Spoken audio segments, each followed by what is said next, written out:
Hello friends, तो स्वागत है आपका हमारे इस वीडियो में। तो आज की इस वीडियो में क्लास 12th इकोनॉमिक्स का previous year question paper discuss करेंगे, जो कि 2024 में कंडक्ट हुआ था। ठीक है, इसको 3 घंटे करने का समय मिला था और 80 मार्क्स का रहने वाला है, यानी कि 40 मार्क्स की दोनों बुक रहने वाली है। इस वीडियो को बनाने का मोटिव ये ताकि आपको पता चल सके कि लास्ट ईयर किस टाइप के क्वेश्चन आए थे, क्या न्यूमेरिकल एंड थ्योरी का प्रोपोर्शन रहने वाला था, और सारी चीज़ें आपको पता चल जाएगी कि पेपर का लेवल ओवरऑल क्या रहने वाला है। ओके, तो ये जो वीडियो हम बना रहे हैं ये 2 पार्ट्स में रहने वाली है। पहले में हम समष्टि व्यर्थ अर्थशास्त्र करेंगे, सेकंड में हम भारतीय आर्थिक विकास अपनी थ्योरी वाली बुक कंप्लीट करेंगे। ओके, तो पहले हम सेक्शन 1 से स्टार्ट करते हैं, यानी खंड का समष्टि अर्थशास्त्र।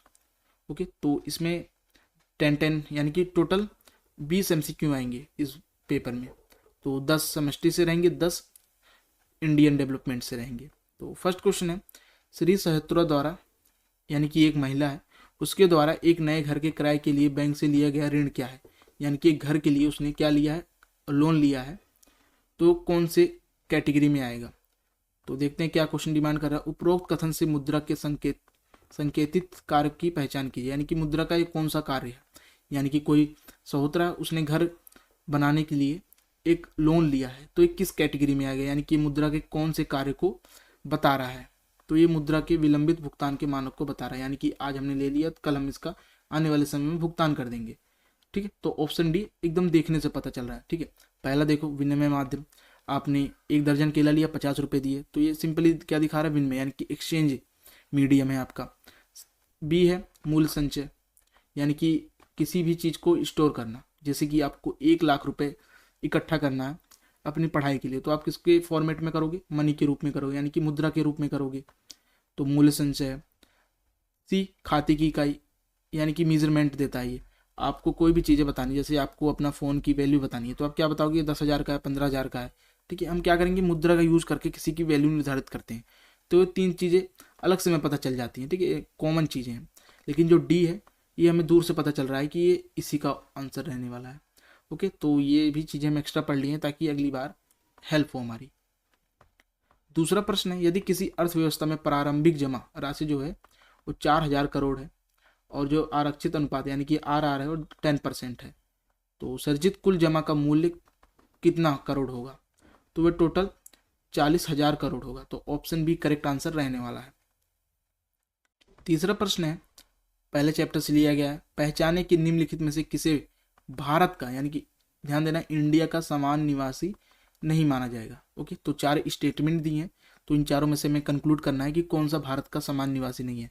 समान निवासी का मतलब समझते हैं, किसी देश के अंदर 1 वर्ष से अधिक रह रहा हो और उसके जितने भी आर्थिक गतिविधियों देश के अंदर हो, ये नहीं कि रहता यहाँ पर हो, खाना खाने श्रीलंका जाता हो। ठीक, ऐसा तो हो नहीं सकता, लेकिन सारी चीज़ें उसकी बाहर हो लेकिन रहता यहाँ पे हो, तो समान निवासी नहीं कहलाएगा। कब कहलाएगा, जब वो 1 साल से उस देश में रह रहा हो, कार्य कर रहा हो, और वहीं पर सारी उसकी आर्थिक गतिविधि हो रही हो, तो समान निवासी कहलाएगा। तो इसमें से 4 ऑप्शन दिए गए, तो डी ऑप्शन करेक्ट नहीं रहने वाला है। तो न्यूयॉर्क में स्थित एक अमेरिकी कंपनी, यानी कि न्यूयॉर्क में एक अमेरिका की कंपनी है, वहाँ पर 1 वर्ष से अधिक अवधि के लिए कार्यरत एक भारतीय, ये समान निवासी नहीं कहलाएगा। ठीक है, ये न्यूयॉर्क का समान निवासी कहलाएगा, क्योंकि वो न्यूयॉर्क की कंपनी में क्या कर रहा है, 1 साल से काम कर रहा है और वहीं पे सारे अपने निवेश और आर्थिक गतिविधि कर रहा है, तो न्यूयॉर्क और का कहलाएगा।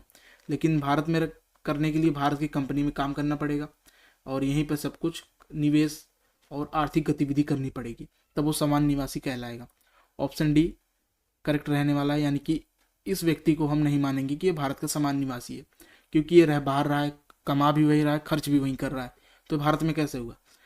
भारत में हम उसको लेंगे जो कमा भी यहीं रहा है, खर्च भी यहीं कर रहा है और रह भी यहीं रहा है 1 साल से। ओके, तो ये थे इसके कुछ क्राइटेरिया। फोर्थ क्वेश्चन है, निम्नलिखित कथनों को पढ़ना है ध्यानपूर्वक और हमें कॉम्बिनेशन बताना है कि कौन सा सही है कौन सा गलत है, ये दोनों करेक्ट है या अनकरेक्ट है। तो पहला कथन है, वास्तविक बचत वह वास्तविक निवेश आय के सभी स्तरों पर बराबर होगी, यानी कि जो हमारी सेविंग्स है और जो इन्वेस्टमेंट है वो आय के सभी लेवल्स पर बराबर होगी। तो जी हाँ, ये राइट रहने वाला है, वो बराबर रहेंगी। सेकंड है, प्रभावी मांग सिद्धांत के अनुसार साम्य उत्पादन प्रत्याशित समग्र मांग यानी कि एग्रीगेट डिमांड के बराबर होता है, तो ये भी करेक्ट रहने वाला है। तो दोनों सत्य हैं, ऑप्शन सी करेक्ट रहने वाला है। कथन ए और बी दोनों सत्य रहने वाले हैं। तो ऑप्शन सी करेक्ट रहने वाला है फोर्थ क्वेश्चन का। पांचवा प्रश्न, एक काल्पनिक अर्थव्यवस्था में यदि संपूर्ण अतिरिक्त आय का उपभोग किया जाए, यानी कि जितनी आय है उसका क्या हो, कंजप्शन किया जाए, तो हमारा जो निवेश का गुणांक का मूल्य क्या होगा। आय है उसका उपभोग किया जा रहा है पूरा, तो हमारा निवेश गुणांक मूल्य क्या है, तो वो है अनंत। ऑप्शन डी करेक्ट रहने वाला है, यानी कि इन्फिनाइट। ओके, तो ऑप्शन डी करेक्ट रहने वाला है, इनफाइनाइट है। छठा प्रश्न है, दी गई तालिका यानी कि हमारे पास टेबल दी गई है, आय की उस स्तर की पहचान करें जहां औसत बचत प्रवृत्ति शून्य होगी, यानी कि जो एपीएस है वो शून्य होगा। कहाँ होगा, 100 पे, यानी कि ऑप्शन बी करेक्ट रहने वाले, यानी कि 100 करोड़ पर शून्य होगी। सातवां प्रश्न है, पहचान करें कि दी गई आकृति में छायांकित क्षेत्र यानी कि ई एफ जी, यानी कि ये जो क्षेत्र दिया गया है शैडो वाला, ये क्या दर्शा रहा है। तो ये क्या दर्शा रहा है हमें, उपभोग अधिक है, यानी कि हमारा जो कंजम्पशन है वो अधिक है, और इनकम कम है। ऑप्शन फर्स्ट दर्शा रहा है, और ऑप्शन फोर्थ भी दर्शा रहा है, यानी कि बचत जो है वो कम है, शून्य ज़्यादा है। ओके, तो ऑप्शन फर्स्ट एंड फोर्थ है, तो ऑप्शन डी करेक्ट रहने वाला है। ऑप्शन डी दर्शा रहा है छाया अंकित क्षेत्र, यानी कि जो शैडो वाला रीजन है वो ये दर्शा रहा है। ओके, तो ऑप्शन डी करेक्ट रहने वाला है। इसको एकदम ध्यानपूर्वक ये सारी चीज़ें अटेम्प्ट करना। तो अब हम नेक्स्ट प्रश्न देखते हैं अपना आठवां, भुगतान संतुलन के घाटे का मापन डैश लेन देन के आधार पर होता है। ये आपको होमवर्क दे रहा हूँ, आपको इसे करना है, ठीक है, कमेंट। नवा प्रश्न है, निम्नलिखित में से उन सही कारणों का पहचान करें जो किसी अर्थव्यवस्था में विदेशी मुद्रा की आपूर्ति को प्रभावित करते हैं। यानी कोई इकोनॉमी, जैसे इंडियन इकोनॉमी है, उसमें जो विदेशी यानी कि फॉरेन करेंसी है उसकी सप्लाई को कौन निर्धारित करेगा। जब हमारे जैसे कंट्री में कब मुद्रा आएगी बाहर की, जब बाहर से लोग आएंगे, या घूमने आए, पढ़ने आए, लिखने आए, या निवेश करने आए, तब मुद्रा आएगी। ठीक है, तो यही 4 स्टेटमेंट दिए हैं, इसी पे हमें बताना है कि कौन से सही है। तो इंग्लैंड में भारतीय द्वारा किराया, यानी कि ज़मीन किराया कर रहा है, तो किस में करेगा, डॉलर में करेगा या वहाँ की करेंसी में करेगा, जो कि हमारी इंडियन इकोनॉमी में आएगी, जो कि करेक्ट रहने वाली है। ताजमहल देखने आए विदेशी पर्यटक, जैसे अमेरिका से अमेरिकी लोग आए हैं हमारे ताजमहल को देखने, तो क्या लेके आएंगे, डॉलर लेके आएंगे। डॉलर इंडिया में लेके आएंगे तो डॉलर को कन्वर्ट किया जाएगा रुपीज़ में, तो हमारे पास क्या आ जाएगा, डॉलर, यानी कि विदेशी मुद्रा आ जाएगी। जब बाहर से लोग अंदर आएंगे तो हमारे पास विदेशी मुद्रा की पूर्ति बढ़ेगी, ठीक है, प्रभावित होगी। तो option first and second correct रहने वाला है, तो ऑप्शन ए सही रहने वाला है। तो ये दोनों चीज़ें मुद्रा पूर्ति को प्रभावित करेंगे। लेकिन माइक्रोसॉफ्ट द्वारा यूएस में 500 मिलियन द्वारा दान, तो एक रॉन्ग रहने वाला है। यानी कि अमेरिका में क्या चलता है, डॉलर चलता है, यूएस में डॉलर चलता है, और हमने डॉलर में ही दान दे दिया, तो क्या हुआ कि उनके पास तो विदेशी करेंसी आई ही नहीं। विदेशी करेंसी कब आती है, जैसे यही दान जब इंडिया में दिया जाता तो क्या होता, विदेशी मुद्रा। ओके, तो option third and fourth incorrect रहने वाले हैं। ठीक है, जब एक कंट्री है, दूसरी कंट्री के लोग यहाँ पर खाने पीने, निवेश करने, पढ़ने लिखने जब जाएंगे, तब मुद्रा यहाँ पर पहुँचेगी। ठीक है, तो ये क्या है, मुद्रा आपूर्ति के कारण है। लास्ट हमारा एमसीक्यू है पहली बुक का, यदि किसी अर्थव्यवस्था में व्यापार संतुलन 200 करोड़ का घाटा दर्शा रहा है तथा आयात का मूल्य 900 करोड़ है, तो निर्यात का मूल्य क्या होगा। तो आप 900 करोड़ में से 200 करोड़ माइनस कर दो, आ जाएगा 700 करोड़। तो यानी कि निर्यात का जो मूल्य है वो 700 करोड़ है। ठीक है, हमारा जो आयात है वो 900 करोड़ है, यानी कि हमने बाहर से जो चीज़ें मंगाई कितनी है, 900 करोड़, और जो हमने बेची कितनी है, यानी कि हमने एक्सपोर्ट किया, इंडिया से बाहर भेजा, 700 करोड़ है। अब हमने इसको माइनस किया तो 200 करोड़ का घाटा दिखा रहा है। ओके, तो हमें पहले से मिल गया था, क्या मिल गया था, घाटा दे दिया गया था, और आयात की वैल्यू दी गई थी, फिर हमें ये निकालना था। ठीक है, और ये देख लीजिए घाटे वाले चैप्टर से बना गया है क्वेश्चन, जो हमने कवर किया था। ओके, तो नेक्स्ट देखते हैं अब सारे डिस्क्रिप्टिव क्वेश्चंस आएंगे। आप एक बार क्वेश्चन को रीड कर लो, फिर हम डायरेक्ट दूसरी स्लाइड्स पर चलते हैं इनको कवर करने के लिए। तो टोटल 7 प्रश्न रहेंगे जिसको हमें डिस्क्रिप्टिव टाइप में आंसर करना है। तो सब में ऑप्शंस दिए रहेंगे, चाहे आप इसे कर लो या इसे कर लो। ठीक है, तो 5 मार्कर क्वेश्चन नहीं रहने वाले, सिर्फ 4 मार्कर एंड 6 मार्कर, और 6 मार्कर में भी डिवाइड रहेगा 3-3। ओके, तो इसको एक बार रीड कर लो, फिर हम चलते हैं डायरेक्ट अपने आंसर पर। ओके, आई होप आपने रीड कर लिया होगा। चलो, तो हम जो न्यूमेरिकल पोर्शन है थोड़ा लेट करेंगे, पहले हम अपना थ्योरी वाला पोर्शन करते हैं। 15वां प्रश्न है कि भारतीय रिजर्व बैंक द्वारा खुले बाजार संचालन से अर्थव्यवस्था में मुद्रा आपूर्ति को विनियमित करने में सहायता मिल सकती है। मतलब जो ओपन मार्केट पॉलिसी यानी कि संचालन प्रक्रिया है, इसके माध्यम से आरबीआई क्या करती है, मुद्रा आपूर्ति को कंट्रोल करती है। यानी कि जब आरबीआई को लगेगा कि मनी की सप्लाई को इंक्रीज करना है इकोनॉमी में, तो इसके माध्यम से कर सकती है। जब लगेगा डिक्रीज करना है तो ओपन मार्केट की सहायता से हो सकता है। ठीक है, तो ओपन मार्केट ऑपरेशन एक ऐसा उपकरण है जो इकोनॉमी में यानी कि अर्थव्यवस्था में मुद्रा पूर्ति की मात्रा को नियंत्रित करने में सहायता करता है। ठीक है, जैसे कि रेपो रेट, बैंक रेट, ये सारी चीज़ें करती हैं, वैसे ही सेम ये भी एक इंस्ट्रूमेंट है जो मुद्रा पूर्ति को मेंटेन करता है। ओके, तो आइए रीड करते हैं, फिर मैं आपको एकदम अच्छे से इसको समझाऊंगा। ओपन मार्केट ऑपरेशन भारतीय रिजर्व बैंक द्वारा अर्थव्यवस्था में मुद्रा पूर्ति का प्रबंधन करने के लिए इस्तेमाल किया जाता है। यानी कि आरबीआई इसका उपयोग किस लिए करती है, मुद्रा आपूर्ति का प्रबंधन करने के लिए, यानी कि मैनेजमेंट के लिए। ये क्या है, एक प्रमुख उपकरण है। ओके, खुले बाजार में सरकारी प्रतिभूतियों की खरीद और बिक्री के माध्यम से हासिल किया जाता है। ठीक है, जब इस मार्केट में सरकारी प्रतिभूतियां होती हैं जो आरबीआई और अन्य बैंक के बीच खरीद और बिक्री होती है। जब आरबीआई सरकारी प्रतिभूतियों को खरीद करता है तो ये अर्थव्यवस्था में पैसा डालता है। यानी कि जब ये आरबीआई इन पैसों को खरीदेगा, प्रतिभूतियों को, तो अर्थव्यवस्था में पैसे डालेगा, जिससे मुद्रा पूर्ति बढ़ जाती है। इसके विपरीत जब उसे पैसा निकालना होगा, यानी कि इन अर्थव्यवस्था में पैसे को डाउन करना होगा, तो बैंकों से क्या करेगा, प्रतिभूतियां बेचने लग जाएगा उनको, जिसके कारण बैंक इनको खरीदेंगी तो पैसा निकल जाएगा इकोनॉमी में से। मैं आपको समझाता हूँ, रुको। ये है हमारी आरबीआई। ठीक है, ये आरबीआई है, ये अन्य बैंक हैं, ये बैंक, कोई भी बैंक, जितनी बैंक है हमारे पास वो सारी बैंक इधर आ जाएंगी और आरबीआई इधर आ जाएगा। और ये है सिक्योरिटी यानी कि प्रतिभूति है जिसको खरीदेंगे और बेचेंगे। और ये है अर्थव्यवस्था जहाँ पर मनी रहती है। ठीक है, ये है इकॉनमी। अब इकॉनमी में पैसा इंक्रीज हो गया, ठीक है, बहुत ज़्यादा पैसा आ गया, तो आरबीआई क्या करेगी, इन पैसे को अपने पास लेने की कोशिश करेगी। डायरेक्ट ले नहीं सकती तो ये बैंक के माध्यम से लेने की कोशिश करेगी। तो जो प्रतिभूतियां हैं इनको क्या करेगी, ये बेचना स्टार्ट कर देगी। जब ये सेल करेगी तो बैंकों को खरीदना है, ये नहीं कि ये मना कर देंगे, इनको खरीदना ही पड़ेगा, तो ये बैंक इनको पैसा देगी। ठीक है, जब आप किसी से कुछ चीज़ लोगे तो उसको पैसा दोगे, तो आरबीआई के पास क्या आ जाएगा, पैसा आ जाएगा। और पैसा किसका रहता है, इकॉनमी का रहता है। ठीक है, ये बैंक में जाएंगे और बैंक इनको देगी, और ये चीज़ें जो सिक्योरिटी है ये बैंक के पास आ जाएगी। समझ रहे हो, देखो आरबीआई को जब पैसा निकालना है तो सिक्योरिटी उसको सेल करेगी, सेल करेगी तो उसके पास पैसा आएगा। आपके पास जैसे कोई फ़ोन है, आप अपने फ़ोन को सेल कर दोगे तो आपके पास मनी आ जाएगी। वैसे ही सेम सिक्योरिटीज़ है, जब आरबीआई इसको सेल कर देगी तो उसके पास मनी आ जाएगी। और मनी किसकी रहती है, जनता की रहती है। ठीक है, वैसे जब मार्केट में पैसा बहुत कम है, अब मार्केट में आरबीआई को पैसा बढ़ाना है तो क्या करेगी, ये बैंकों से क्या करेगी, इसको खरीद लेगी। ठीक है, जब इसको ये खरीदेगी आरबीआई, फिर इनको क्या देगी, पैसा देगी बैंकों में, और बैंक ये पैसा उठाकर आगे इकोनॉमी में डाल देंगी, यानी कि लोन के रूप में दे देंगी, ज़रूरतमंदों को दे देंगी।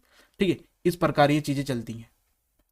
एक बार फिर से रिपीट करता हूँ, जब आरबीआई इनको बेचता है तो पैसे निकाल लेता है इकोनॉमी से, और जब ये खरीदता है, जब सिक्योरिटीज़ आरबीआई खरीदता है तो क्या करेगा, पैसे देगा बैंक को, बैंक कहाँ डालेंगी, इकोनॉमी में डालेंगी।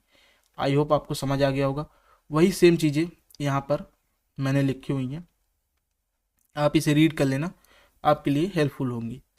ठीक है, 16वां प्रश्न है, राजस्व प्राप्तियां और पूंजीगत प्राप्तियों में अंतर बताना है। ओके, तो राजस्व प्राप्तियां इधर है और पूंजीगत प्राप्तियां इधर है। कोई दायित्व ना बनाए या परिसंपत्ति को कम ना करे, इसमें सरकार को कोई देयता पैदा करने की जरूरत नहीं है। यानी कि सरकार राजस्व प्राप्तियां जो होती हैं इसमें सरकार कोई वर्क नहीं करती, कोई उसे चीज़ें नहीं बनानी पड़ती, कोई इन्वेस्टमेंट नहीं करना पड़ता। जैसे कि टैक्सेस है, टैक्स ये सरकार के पास ऑटोमेटिक आ रहे हैं बिना कुछ कार्य किए। ठीक है, ये नहीं कि सरकार कोई कार्य कर रही है उसके बदले से टैक्स मिल रहा है। टैक्स जनता का है, बिना कोई देयता पैदा किए सरकार उसको पा जा रही है। लेकिन पूंजी प्राप्तियों में सरकार को कुछ ना कुछ देता है, यानी कि कुछ ना कुछ वर्क करना पड़ता है इनकम जनरेट करने के लिए, जैसे कि इन्वेस्टमेंट करना, शेयर्स खरीदना, इंफ्रास्ट्रक्चर में पैसे लगाना ताकि वहाँ से सरकार को मनी जनरेट हो सके। ठीक है, पूंजीगत प्राप्ति है जहाँ पर सरकार देता है, यानी कि कुछ कार्य करे मनी कमाने के लिए, लेकिन राजस्व प्राप्तियों में सरकार को कार्य नहीं करना पड़ता मनी के लिए। और इसकी प्रकृति आवृत्ति में होती है, यानी कि कंसिस्टेंस होती है, लेकिन इसमें प्रकृति गैर आवृत्ति में होती है। ठीक है, उदाहरण देखते हैं। कर राजस्व में इनकम टैक्स आ गया, जीएसटी। गैर कर में ब्याज प्राप्ति या लाभांश, सब क्या है, सरकार को बिना कुछ किए मिल जाते हैं। ठीक है, सरकार किसी के इनकम पर टैक्स ले रही है तो बिना कुछ किए उसको मिल रहा है, ये नहीं कि उसको कुछ वर्क करना है तब वो देंगे, वो देना ही देना है। जैसे कि पूंजी प्राप्तियों में देखते हैं, उधार, विनिवेश, ऋण वसूली, ये सब पूंजी प्राप्तियों में आ जाएंगे। ठीक है, कहीं भी सरकार ने विनिवेश किया है तो सरकार ने वहाँ पर वर्क किया है, यानी कि देयता पैदा की है, जिसके कारण वो पूंजीगत प्राप्तियों में आएगा। तो ये सिंपल सा अंतर था। इस चैप्टर मैंने कवर किया, आप उसको देखना, बजट में से है ये क्वेश्चन। तो 25-20 मिनट में मैंने पूरा चैप्टर उड़ा दिया, आप वहाँ से देख लेना। 16वें का सेकंड पार्ट है। ठीक है, 3 से 4 क्वेश्चन ऐसे रहेंगे जो 2 पार्ट्स में दिए रहेंगे, यानी कि 6 मार्क का क्वेश्चन रहेंगे और 3 मार्क में डिवाइड रहेंगे। तो ये 16वें का सेकंड क्वेश्चन है। तो क्वेश्चन क्या है, उत्पादन प्रोत्साहन योजना यानी कि PLI के अंतर्गत भारत सरकार आयात निर्यात शुल्क में कमी, निवेशकों को प्रोत्साहन, कर छूट आदि जैसे विभिन्न लाभ प्रदान करती है। उपरोक्त कथन के आलोक में बजट उद्देश्य व उसके संभावित परिणाम की पहचान व व्याख्या करें। तो ये था क्वेश्चन। अब इसका आंसर देखते हैं। उत्पादन से जुड़े प्रोत्साहन जिसे हम PLI बोलते हैं, ओके, तो इसे PLI बोलते हैं। ठीक है, इस योजना के संदर्भ में बजट का उद्देश्य आर्थिक वृद्धि और विकास रहता है, यानी कि जो बजट का उद्देश्य क्या रहेगा, आर्थिक वृद्धि हो और डेवलपमेंट हो कंट्री का, जिसमें विशेष रूप से घरेलू विनिर्माण को बढ़ावा देने और निवेश आकर्षित करने पर ध्यान केंद्रित किया जाता है। इस उद्देश्य के संभावित परिणाम में शामिल है, आइए हम उसको देखते हैं।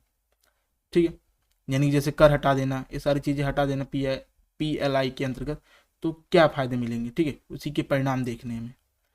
तो घरेलू उत्पादन में वृद्धि, PLI योजना का उद्देश्य कंपनियों को भारत में उत्पादन बढ़ाने के लिए प्रोत्साहन करना, यानी कि जो कंपनियां हमारे इंडिया में, उनको प्रोडक्शन इंक्रीज करने के लिए मोटिवेट करना, जिससे उत्पादन में वृद्धि होगी और कुछ क्षेत्रों में संभावित रूप से आत्मनिर्भरता आ जाएगी। इंडिया को अगर आत्मनिर्भर बनना है तो टैक्स कम करना पड़ेगा, शुल्क कम करना पड़ेगा। ठीक है, और जो अन्य प्रकार की पॉलिसीज उनको बांधती उसको भी कम करना पड़ेगा, तभी जो इंडियन कंपनी है वो खुलकर प्रोडक्शन कर पाएंगी और आत्मनिर्भर बन पाएगा भारत। ओके, तो ये क्या है, घरेलू उत्पादन में वृद्धि। सेकंड है निवेश आकर्षित करना, आयात निर्यात शुल्क में कमी, यानी कि जो हम इंपोर्ट एक्सपोर्ट कर रहे हैं उस पर कम टैक्सेस लगना और कर छूट जैसे लाभ प्रदान करके सरकार का लक्ष्य विनिर्माण क्षेत्र में घरेलू व विदेशी दोनों निवेश को आकर्षित करना है। PLI के कारण हम क्या कर सकते हैं, जो इंपोर्ट एक्सपोर्ट पे टैक्स, ड्यूटीज़, अन्य प्रकार की पॉलिसीज़ हैं उसको हम रिड्यूस कर सकते हैं, यानी कि कम कर सकते हैं, जिसके कारण सरकार को लाभ प्राप्त होगा तथा विनिर्माण के जो क्षेत्र हैं वो भी एक्सपोर्ट इंपोर्ट कर पाएंगे और विदेशी यानी कि जो बाहर की कंपनीज हैं वो भी आकर्षित होंगी भारत में, क्योंकि यहाँ पर कर नहीं रहेगा, टैक्स नहीं रहेगा, ड्यूटीज़ नहीं रहेंगी। ओके, तो ये सारी चीज़ें रहती हैं, निवेश को आकर्षित करती हैं। सोचो अगर आप उसी कंट्री में भी निवेश यानी कि व्यापार करना चाहोगे जहाँ कम टैक्स हो, ठीक है, ज़्यादा वहाँ पर ताम झाम ना करना पड़े, ठीक है, एकदम फ्री ट्रेड पॉलिसी हो, ये नहीं कि आपको आधा से ज़्यादा टैक्स भरना पड़े, अन्य प्रकार के दस्तावेज साइन करने पड़े, तो वहाँ तो कोई नहीं करेगा। ठीक है, सब लोग सोचते हैं एकदम फ्री। नेक्स्ट है रोजगार सृजन, उत्पादन और निवेश में वृद्धि से नए रोजगार के अवसर पैदा होंगे, जिससे रोजगार सृजन में योगदान मिलेगा। जब उत्पादन बढ़ेगा, ठीक है, पहले 50 यूनिट बन रही थी, 500 यूनिट बनेंगी, तो 450 यूनिट का इजाफा हुआ है। तो उनको बनाने के लिए इंडियन वर्कर्स को, इंजीनियर्स को, हर प्रकार के लोगों को काम मिलेगा, जिससे वो अपनी जीविका चला पाएंगे। जीविका चलेगी तो हमारा देश ऑटोमेटिक ग्रोथ करेगा। बढ़ी हुई प्रतिस्पर्धा, ये योजना घरेलू निर्माताओं को उनकी उत्पादन लागत कम करके तथा उनकी दक्षता सुधार करके वैश्विक बाजार में अधिक प्रतिस्पर्धी बनाने में मदद करती है। ठीक है, जो PLI है इसके द्वारा हम क्या कर सकते हैं, हमारे जो घरेलू निर्माता हैं यानी कि जो घरेलू डोमेस्टिक प्रोड्यूसर हैं उनकी उत्पादन लागत कम कर सकते हैं, यानी कि जो उन्हें बिजली, श्रम, सारी चीज़ें लग रही हैं उसको थोड़ा कम कर सकते हैं और उनकी क्वालिटी में, उनकी इफ़िशियंसी को हम बढ़ा सकते हैं, ताकि वो वर्ल्ड लेवल पर कॉम्पिटिट कर पाएँ और अपने देश को बेहतर बना पाएँ, ठीक है। और इससे क्या पता चलता है, व्यापार पता चलता है, ठीक है। अगर आपको किसी भी देश की तुलना करनी है, आप उस देश के बेस्ट कंपनीज के प्रोडक्ट ले लो, ठीक है, उससे ही पता चल जाएगा कि कंपनी कितने पानी में है, ठीक है। तो प्रोडक्ट, हर एक चीज़ देश की पहचान होती है।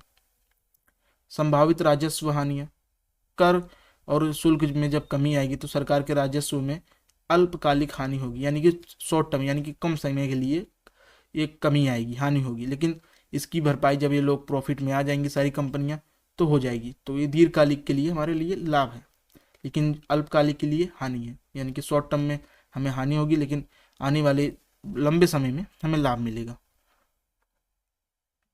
राजकोषीय घाटा, यदि प्रोत्साहन पर सरकारी व्यय को सावधानी पूर्वक प्रबंधित नहीं किया जाता तो इससे जो हमारा राजकोषीय घाटा है वह बढ़ सकता है।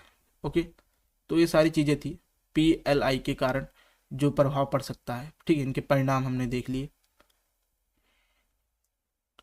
17 प्रश्न देखते हैं, इसमें भी 2 पार्ट्स हैं। तो पहला पार्ट है, दिनांक 11 अप्रैल 2023 के द इकोनॉमिक टाइम के समाचार अनुसार वित्त वर्ष 2022-23 में इलेक्ट्रिक वाहनों की बिक्री 10 लाख के पार चली गई है। इस समाचार का सकल घरेलू उत्पाद व कल्याण पर पड़ने वाले संभावित प्रभाव का विश्लेषण कीजिए। तो ये क्वेश्चन क्या पूछ रहा है कि हमारे कंट्री में जो इलेक्ट्रिक व्हीकल है, यानी कि जो इलेक्ट्रिसिटी से चलते हैं, उनकी जो बिक्री है वो 10 लाख पार कर गई है।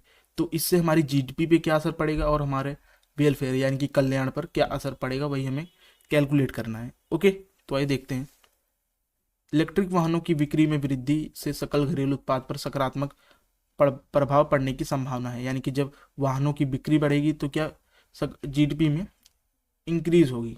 ऐसा इसलिए है क्योंकि इलेक्ट्रिक वाहनों का उत्पाद व बिक्री भी निर्माण क्षेत्र में योगदान देता है, जो सकल घरेलू उत्पाद का एक महत्वपूर्ण घटक है। ओके, इसके अतिरिक्त EV का मतलब है इलेक्ट्रिकल व्हीकल। ओके, EV का मतलब इलेक्ट्रिकल व्हीकल है। EV की उद्योग की वृद्धि निवेश को प्रोत्साहित कर सकती है, रोजगार सृजित कर सकती है तथा बैटरी निर्माण, चार्जिंग अवसंरचना, नवीकरणीय ऊर्जा जैसे संबंधित क्षेत्रों में आर्थिक गतिविधि को बढ़ावा दे सकती है। तो समझते हैं, GDP इंक्रीज होगी अगर जब हम इलेक्ट्रिकल व्हीकल की तरफ जाएंगे, और विनिर्माण, बैटरी विनिर्माण को सहायता मिलेगी। ये सब सेक्टर है, छोटे छोटे जो चीज़ें कार्य करते हैं, तो इनको भी एक निर्भरता मिलेगी कि वो प्रोडक्शन करें। बैटरी निर्माण, चार्जिंग अवसंरचना, नवीकरणीय ऊर्जा, ये सारे क्षेत्र हैं जहाँ पर ये मजबूत होंगे। जब हम इलेक्ट्रिकल व्हीकल बनाएंगे तो हमें बैटरी की ज़रूरत पड़ेगी, चार्जिंग की ज़रूरत पड़ेगी, ठीक है, और भी बहुत सारी चीज़ों की ज़रूरत पड़ेगी जो कंपनीज प्रोड्यूस करेंगी। और जब प्रोड्यूस होंगे तो इनको वर्कर ही करेंगे, तो उनको रोज़गार मिलेगा, ठीक है। तो ये रोज़गार भी देंगे, और ये नवीकरणीय ऊर्जा है उस क्षेत्र पर भी ज़्यादा प्रभाव डालेंगे। ओके, तो ये सारी चीज़ें होने वाली हैं। ओवरऑल GDP हमारी इंक्रीज कर जाएगी जब हम इलेक्ट्रिकल व्हीकल को अपनाएंगे। ये था हमारी GDP पर क्या प्रभाव पड़ेगा। नेक्स्ट है कल्याण, यानी कि कल्याण किस प्रकार होगा। तो EV यानी कि इलेक्ट्रिकल व्हीकल की बिक्री में वृद्धि से कई तरीकों से कल्याण में वृद्धि हो सकती है, ठीक है। तो फर्स्ट है पर्यावरण लाभ, यानी कि हमारा जो एनवायरनमेंट है हम बेनिफिट में चला जाएगा। जैसे कि इलेक्ट्रिकल वाहन शून्य टेल पाइप उत्सर्जन उत्पन्न करते हैं, जिससे वायु में गुणवत्ता में सुधार और ग्रीन हाउस गैस उत्सर्जन में कमी लाने में मदद मिलती है, जिसके कारण हमारा जो पर्यावरण है अधिक स्वस्थ रहेगा। जब हम पेट्रोल वाली कार्स यूज़ नहीं करेंगे तो हमारा पर्यावरण एकदम अच्छा रहेगा। क्यों अच्छा रहेगा? क्योंकि जो पेट्रोल वाली गाड़ीज़ हैं वो कार्बन प्रोड्यूस करती हैं, जिसके कारण ग्लोबल वार्मिंग होती है, ठीक है, ग्रीन हाउस गैस इफेक्ट होता है, जिसके कारण पृथ्वी की जो तापमान है यानी कि टेम्परेचर है वो भी इंक्रीज होता है। ये सारी प्रॉब्लम्स आती हैं। वहीं अगर हम EV यानी कि इलेक्ट्रिकल व्हीकल यूज़ करेंगे तो ये सारी चीज़ें कम हो जाएंगी, ठीक है, क्योंकि ये बैटरी से चलने वाला है, नवीकरणीय ऊर्जा पर इसको हम स्थापित कर सकते हैं। और जो हमारा पेट्रोल है वो क्या है, अननवीकरणीय, वो बार बार नहीं बनता, उस पर हमारा निर्भरता कम होगी और आने वाले भविष्य में और लोग भी यूज़ कर पाएंगे, ठीक, सतत पोषणीयता भी आएगी। तो ये सब क्या है, पर्यावरण लाभ है, यानी कि इन्वायरमेंटल बेनिफिट्स। ईंधन लागत में कमी, पारंपरिक गैसोलीन चालित वाहनों की तुलना में इलेक्ट्रिकल वाहन सस्ते होते हैं, ठीक है, यानी कि जो गैसोलीन वाले वाहन होते हैं उनकी तुलना में जो EV है यानी कि इलेक्ट्रिक वाले गाड़ीज ये सस्ती होती हैं, जिससे उपभोक्ताओं का पैसा बचता है और जीवाश्म ईंधन पर उनकी निर्भरता कम होती है। ओके, नेक्स्ट है ऊर्जा सुरक्षा। इलेक्ट्रिक वाहनों को बढ़ावा देने से आयातित तेल पर विदेश की निर्भरता कम हो सकती है, जिससे ऊर्जा सुरक्षा बढ़ सकती है। यानी कि जो इंडिया डिपेंडेंट है दूसरी कंट्रीज पर तेल के लिए, यानी कि बहुत अधिक मात्रा में हम तेल इंपोर्ट करते हैं। ओके, तो ये चीज़ें कम होंगी जब हमारे इंडिया में इलेक्ट्रिकल व्हीकल इंक्रीज होगी। ठीक है, तकनीकी उन्नति, ईवी उद्योग का विकास नवाचार और तकनीकी प्रगति को बढ़ावा दे सकता है, जिससे समाज को व्यापक लाभ मिल सकता है। ठीक है, तो ये सब क्या थे, कल्याण थे। क्या होगा फर्स्ट, फिर देखते हैं। पर्यावरण लाभ होगा, ईंधन लागत में कमी आएगी, ऊर्जा सुरक्षा होगी, तकनीक उन्नति होगी, पर्यावरण हमारा सुरक्षित रहेगा। ठीक है, हमें पेट्रोल वाली कार्स पर ज़्यादा निर्भर नहीं रहना पड़ेगा और कार्बन भी कम होगा। तो ये सारी चीज़ें क्या है, कल्याण करेंगे। और जीडीपी की में देखा था हमने कि जीडीपी इंक्रीज होंगी जब ईवी यानी कि इलेक्ट्रिकल व्हीकल बनेंगी, तो जीडीपी इंक्रीज होगी, साथ ही साथ और भी सेक्टर में जॉब क्रिएट होंगी। 17वें का दूसरा प्रश्न है, इसमें पूछा गया है कि एक द्वितीय क्षेत्र अर्थव्यवस्था में आय के चक्रीय प्रवाह को संक्षिप्त में बताइए। तो आपने टू सेक्टर मॉडल इकोनॉमी पढ़ी होगी जिसमें सर्कुलर फ्लो ऑफ इनकम होता है, वही को हमें देखना है। ठीक है, तो आप इसको रीड कर लेना, मैं डायरेक्ट आपको कॉन्सेप्ट एक बार समझा देता हूँ क्लियर, ताकि आपको पेपर के एंड तक याद रहे और पेपर के बाद भी आपको ये सारी चीज़ें लिखनी है। आइए मैं आपको एग्जाम्पल से समझाता हूँ। ठीक है, तो ये जो प्रवाह है ये दो सेक्टर के बीच होता है। पहला है हाउस होल्ड यानी कि परिवार जो हम लोग हैं, और फर्म्स यानी कि कंपनीज, इनके बीच चीज़ें होती हैं। इधर है हाउस होल्ड, इधर है फर्म्स। तो आपको अगर बिजनेस स्थापित करना है, यानी कि आपको बिजनेस करना है किसी भी चीज़ का, आपको लैपटॉप प्रोडक्शन करना है, तो आपको क्या चाहिए, श्रम चाहिए, भूमि चाहिए, पूंजी चाहिए, ये सारी चीज़ें चाहिए, ऊर्जा चाहिए, बहुत सारी चीज़ें आपको चाहिए। ठीक है, ताकि आप एक फर्म स्थापित कर पाओ। ठीक है, तो ये चीज़ें कौन देगा आपको, ये चीज़ें हाउस होल्ड देंगे, जिसे हम कहते हैं फैक्टर्स ऑफ प्रोडक्शन यानी कि उत्पादन लागत। तो ये आपको उत्पादन देंगे, जो उत्पादन के कारक हैं, उत्पादन कारक। ठीक है, तो हाउस होल्ड आपको क्या देंगे, उत्पादन कारक। उत्पादन कारक में क्या आएगा, भूमि आएगी, पूंजी आएगा, श्रम आएगा, उद्यमी आएंगे, ये सारी चीज़ें आएंगी जो आपके फर्म को स्थापित करेंगी। और इनके बदले में आप इनको क्या दोगे, इनके बदले में आप जो जिन्होंने भूमि दी है उनको आप किराया दोगे, जिन्होंने पूंजी दी है उनको आप इंटरेस्ट दोगे यानी कि ब्याज दोगे, जिन्होंने भूमि दी थी उनको तो आप किराया दे ही दोगे, और जो इसमें उद्यमी है उनको आप लाभांश दोगे, और जो इसमें वर्कर्स हैं उनको वेजेस यानी कि इनकम देनी पड़ेगी। ठीक है, ये लोग आपको उत्पादन करने के लिए साधन दे रहे हैं, इन्हीं के बदले आपको वापस इनको देना पड़ेगा जो भी इनका बन रहा है। ठीक है, तो ये एक चक्री हो गया। अब इस कंपनी ने यानी कि फर्म्स ने क्या प्रोड्यूस किया, लैपटॉप। अब लैपटॉप कौन खरीदेगा, हाउस होल्ड्स। तो ये इनको क्या प्रोवाइड करेंगे, लैपटॉप्स। ओके, तो लैपटॉप्स के बदले इनको क्या देना पड़ेगा, कीमत देनी पड़ेगी उसकी। ओके, तो यही है आय का द्विचक्रीय प्रवाह। पहले फिर से देखते हैं, हाउस होल्ड्स इनको स्थापित करने के लिए उत्पादन कारक देंगे और उसके बदले इनको मुआवजा मिलेगा जो भी इनको चाहिए। ठीक है, तो एक प्रवाह हो गया। अब जो चीज़ें प्रोड्यूस करेंगे वो कौन खरीदेगा, हाउस होल्ड्स, और इसके बदले इनको क्या देंगे, मनी देंगे, जो इनकी इसकी कीमत रहेगी। ओके, जैसे 10,000 का लैपटॉप है तो ये 10,000 इनको देंगे, तो ये पैसा इन्हीं दोनों के बीच घूमता रहता है। अगर आप 4 सेक्टर इकोनॉमी पढ़ोगे तो उसमें गवर्नमेंट और वर्ल्ड भी शामिल हो जाता है, लेकिन आपको 2 सेक्टर ही पढ़ना है। ठीक है, तो इन्हीं के बीच ये पैसा घूमता रहता है यानी कि फ्लो में रहता है। देखो इन्होंने कारक लागत दिया जो इन्हें बनाना है, रुको एक बार इरेज करके समझाता हूँ। हाउस होल्ड्स ने उत्पादन कारक दिए किसको, फर्म्स को। फर्म्स ने उत्पादन कारक के बदले इनको क्या दिया, किराया, ब्याज, लाभ, लाभांश, ये सारी चीज़ें इनको दी। अब इसी जो चीज़ मिली है इनको यानी कि वेजेस, रेंट्स, डिवाइडेंड्स, इन्हीं का यूज़ करके अब ये लोग एक्सपेंडिचर यानी कि गुड्स एंड सर्विसेज खरीदेंगे। ठीक है, तो अब क्या करेंगे, फर्म्स इनको गुड्स एंड सर्विसेज देगी, सेल करेगी, जिसके बदले ये लोग कंज्यूमर एक्सपेंडिचर करेंगे। ओके, तो पैसा इन्हीं के बीच घूम रहा है। पहले इन्होंने फैक्टर ऑफ प्रोडक्शन दिया इनको, फिर इन्होंने इसी के बदले इनको पैसा दिया, ये देखो इधर पैसा गया। अब यही पैसा इन्होंने उठाकर इधर कर दिया, पूरा नहीं, थोड़ा बहुत अमाउंट ओके इधर कर दिया, किसके लिए, गुड्स एंड सर्विसेज के लिए। ओके, तो पैसा इधर से इधर घूम रहा है, कभी फर्म्स में कभी हाउस होल्ड्स में। तो ये आय का 2 चक्रीय प्रवाह है। ठीक है, अगर आपको ये समझ नहीं आया तो आप चैनल पर एक वीडियो उपलब्ध है 5 मिनट की, पूरा कॉन्सेप्ट मैंने वहाँ पर बता दिया एकदम इजी वे में, ठीक है। वहाँ पर कॉपी पेन की सहायता से बताया है मैंने, और भी है। ओके, तो आप उस वीडियो को वॉच कर लेना। तो इतने ही थे। न्यूमेरिकल पोर्शन में आपको दिखा देता हूँ एक बार। ये सारे थ्योरी वाले पोर्शन थे। न्यूमेरिकल देखिए, ये 11वें क्वेश्चन का सॉल्यूशन है, ठीक है। तो 5 स्टेप्स में करना है।